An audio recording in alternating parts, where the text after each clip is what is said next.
Welcome. My name is Diane Hernandez Ramirez, and today we're going to be talking about time management.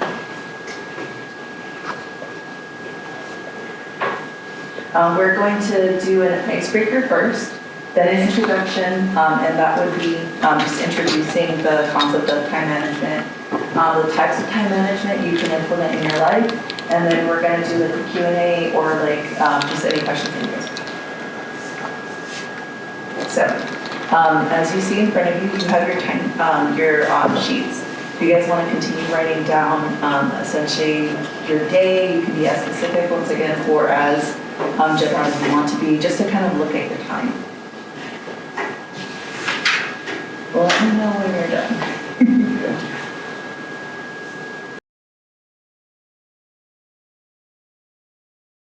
Intentionally or unintentionally using. For example, if there's any, time management theories that you know of, or if you, I don't know, have a time management, like this is what I do every day, so this is my schedule, it's completely set, or maybe you change up once in a while, especially on the weekends.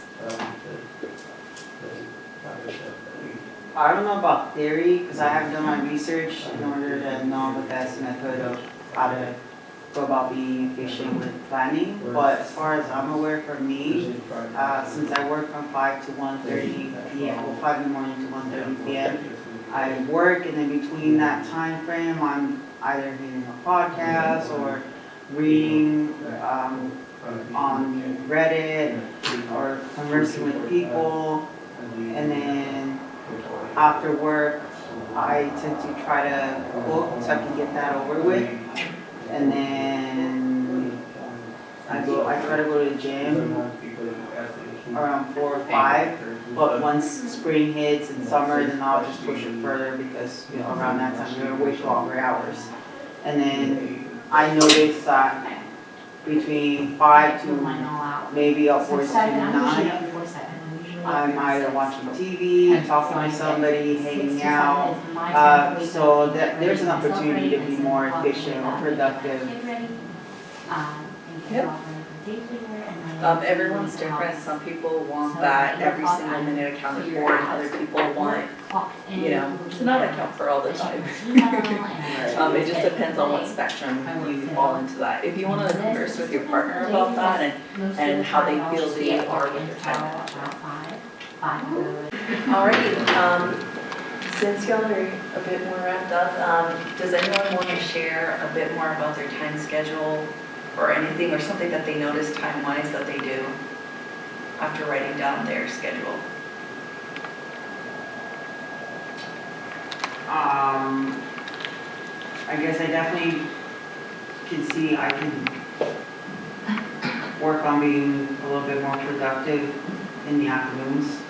It seems like I'm just floating and doing something randomly, which would be nice if I had some foundational,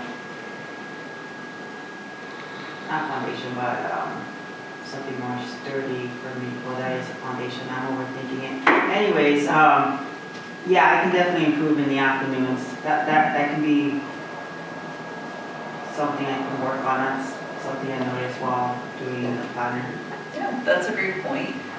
There are different theories that we're going to be talking about, and one of them is the biological, how productive you are biologically. So like there are times when you're more productive than other times, and as you pointed out, you being more productive in the afternoons definitely helps out pointing that out, so that you could focus your energy during that time doing homework assignments, doing a bit more projects, just depending on what kind of projects you're into. For example, if you're doing like home renovations or anything like that. Okay. Does anyone else want to share? Alrighty. So we're just gonna get into time management. So what is time management? As you can see here, it's a process of organizing and planning your allocated time effectively across various topics. But what does that actually mean? Time management can be anything from the way that you manage your time to your everyday, every second, you're planning every second, or just who you are as a person. Some people are a bit more micromanaging, other people are a bit more free with their time. Why is time management important? Well, we don't get back time. We have only a limited amount of time here on this earth, so might as well use it effectively.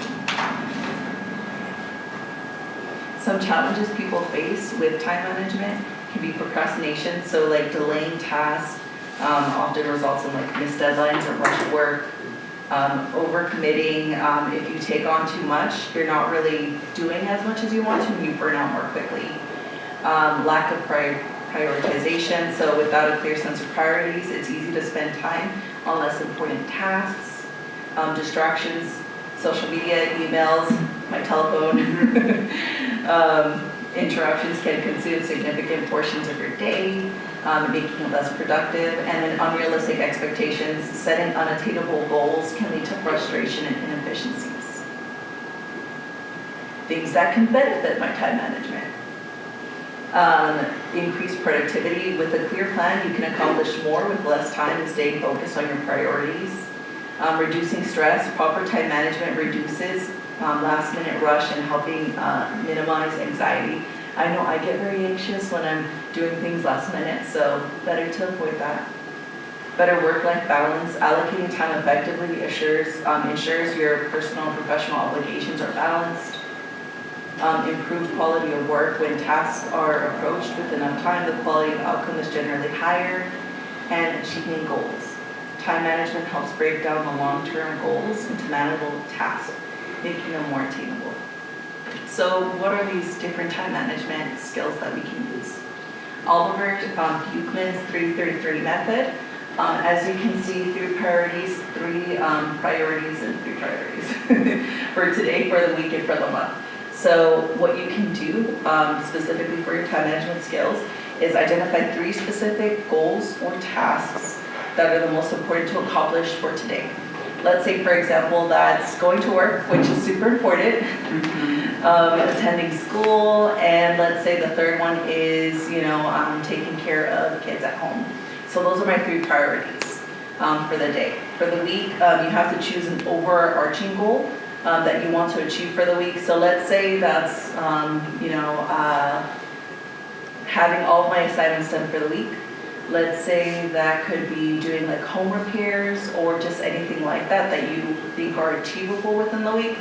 I'm not going to say something like, solve all the world's problems. That's not really achievable in the week. So we want to make sure that we're keeping ourselves accountable for those items. And then the third one is for the month, which is 3 major goals. So what are you achieving for the day that leads to your week priorities, that leads to your month priorities? Making sure those align with each other. So then that way it's making it an easier way to accomplish something that's major.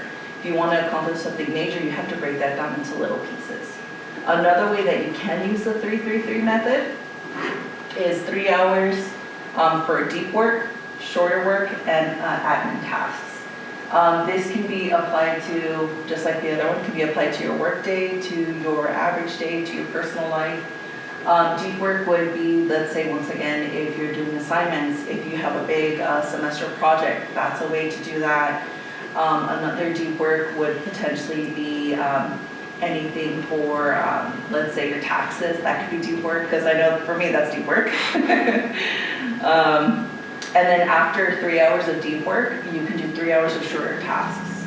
Something that's a little bit easier than deep work, but is not admin tasks. So this could be anything from doing something that you believe would take a medium amount of time, and medium, once again, is just dependent on the person. And then admin task could be anything that takes like a few minutes, that's not very long, but that is important for you to accomplish. For example, feeding your pet. Only takes a few minutes, but you still have to do that. And it would be very important to do, but it's not something that would take an hour, the deep work. Another one is the Eisenhower matrix. This one looks a little bit more complicated, but it's not, I promise. So as you can see, it has urgent, not urgent, important, not important. So depending on the task that you have at hand, it would, your item would align with different things. So if it's urgent and important, that's something that you could do. So for example, once again, taxes. Urgent, important, I have to do it. But if it's not urgent, but it is important, for example, once again, feeding your pet. It's not urgent to do, so I don't have to, my dog's not gonna explode after a minute, not feeding her, even though she looks like she's about to hunt for more food. But it is important for her to eat. I can decide when to do that. But if it's urgent, not important, that's something that I can delegate to, for example, family members, friends, to someone else. If that's something that I need to, or I can delegate that for a later time. And if it's not urgent, not important, delete. And in that sense, get rid of it. Sometimes we make our lives more complicated by overthinking things and doing everything that we can, every little thing, but some things aren't as important as others, and making sure that you understand the difference between a do item and a delete item is very important to maximizing your time. The Pomodoro technique. Has anyone ever heard of this? Hey. It's starting to get very popular. So it's, let's say for example, once again, I'm just going to use study, 30 minutes of studying, 10-minute break, then 35 minutes of studying, then 15-minute breaks. You can use this in different ways. Another way that you can use this, which I've also talked with a lot of online students that they do, is 30 minutes of studying, 10-minute break, and then 40 minutes of studying, 10-minute break, and they keep the 10 minutes for the break the same, but the studying time lengthens. So depending on the type of person you are, that potentially could be quite helpful for you. Eliminating multitasking. Does anyone love multitasking? Yeah, don't worry, me too. Multitasking can be fun because you can switch between items and it feels like you're doing a lot, but sometimes you're only doing 20% of each item, which makes it a lot more harder for you to complete all of an item. So if you eliminate multitasking, you just focus on that one item, you have 100% of it done. And once again, just depending on the person, that can be a lot harder to do. Personally, this one's not my favorite, just because I love multitasking, but it is very helpful when I have to get something done. And just like the Eisenhower matrix, it's in the do column, I need to eliminate that multitasking. So breaking down a task. Depending on the person, you could have task one of an item, and then you break down that task. For example, if you write it down, that solves about 50% of your problem. But if you write down task one, and then task 1.1, and then task 1.1.A, task 1.1.1.A, or yes, A, that's also another way that people like breaking down items, is by having overall tasks to do, but then making sure that they have like a smaller piece of that. So that way it makes it a lot more doable. The get things done rule. This one is when you complete a task and you finish that task, but now the next task would be the second most important, and sometimes the third task becomes more important than the second task once the first task is done. I know that sounds a little bit confusing, but it's just reprioritizing your task each time you get a task done. So then that way it helps you figure out what's the most important thing. And once again, sometimes priorities change, just depending on the importance of an item. The 2-minute rule. So the 2-minute rule is when you get 2 minutes, when an item takes 2 minutes, you get it done then and there. For example, throwing out the trash. Takes 2 minutes, done. If it takes 10 minutes, then that's something that you can do after all of the 2 minutes items are done. But if it takes 30 minutes, then you have to make sure that you have enough time for that as well. Some people like doing finishing all the 2 minutes and then finishing all the 10-minute tasks, and then 30-minute tasks are last, just depending on how you want to do that. But I personally, once again, enjoy this one, just because if you get something done then and there, it's a little bit easier for you. And the digital detox. Who's addicted to their phones? Who always has their phones in their hands? Because I know I do. So the digital detox is when you take 10 minutes to have, for example, if you use the TV, this is only applicable if you use all these items. 10 minutes to have no TV. And then the next one would be 20 minutes, no TV, no phone. And then you escalate it with the items that you use that are technology, for example. And then the last one would be no TV, no phone, no internet. Depending on what you need to do, because some assignments you do need the internet, so use as needed. And the last one is the biological schedule. So this is when you figure out when you are most awake, when you are sleepy, when you're most productive. When I'm awake and productive don't always mean the same thing. Sometimes I'm just awake, I'm here, but I'm not really all the way here. I'm just, trying to get by. And then other times I'm productive, I know everything that I need to do. I, have everything on a schedule and I have this. And other times I'm just sleepy, so then that kind of negates the awake because you're just tired, you just want to go to sleep. Kind of like that great example that one of our people over here, I'm sorry, what's your name? Ashley? Ashley gave us is when she's more productive in the afternoon.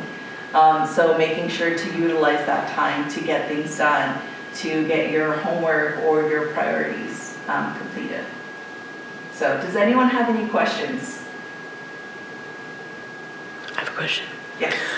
For the 3-3-3 rule, is it better to focus on all three of those priorities, or each one is a work thing and then these are a life thing, and break them up separately, or do you recommend doing kind of all overarching and intermixed? I would say overarching, just because when you're at work, you don't want to bring work home, but sometimes you don't also want to bring life into work. But honestly, those are kind of part of you. So I go for overarching of having work and my life priorities in the same kind of, I don't want to say tub, but in the same circle. Just because that makes it easier for me. But it's up to you personally. Sometimes you can have 3 priorities for work while you're at work and then 3 priorities for home. So, any other questions? I guess I have one kind of think of how to word it. Okay, so with all these methods, I know it might look different for others because of biological time schedules or maybe medication, or it's just wherever you live and the hours are different, whatever. I guess is it safe to assume whichever method is more successful for you would be the right one, or how would you know which one would work better efficiently? How can you tell which is more successful? I know it will probably vary, you might have to change up the method, but how would you know which one would work better? Because there's always one that would be probably better than the other, even by 1%. Yeah, that honestly depends on you. Are you accomplishing your goals when you're using this method? Is the marker that I would use. Okay, yeah, that makes sense. Kind of going off of that, how do you pick one to try out? What do you kind of look for to be like, okay, out of these 9 different kinds, I'm going to try this one? Or how do you identify which one is best to start even to try out? Yeah, I would say first, cross out the ones that you know are not going to work. So for me, the technology talks, as great as that is, that's not going to work for me. So marking or Xing out the ones that you know aren't going to work definitely does help that, so you can narrow down which one to start with. After that, I would go with the one that kind of aligns best with you. Or is this something we should combine a few of them? You can. That's completely up to you as well. You can combine the 3-3-3 Oliver Buchanan's method with Get Things Done rule or the 2-minute rule. These are all combinable, just as, I guess, theories as themselves. That's what they are, essentially. But yeah, combine them. Do what you feel is best for you. just because one thing may not work for you, but when you combine it with something else, it works a little bit better.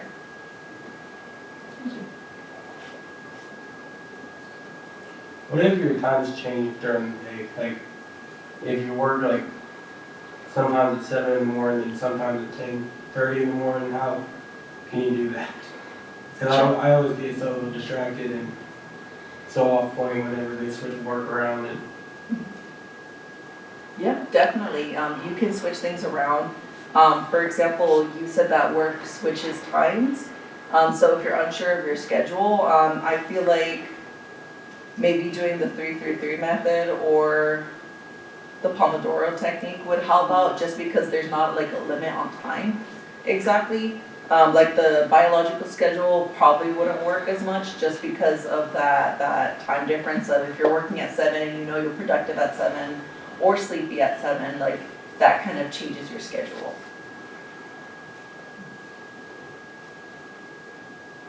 Which one's your favorite method for time management? Yeah, my favorite would have to be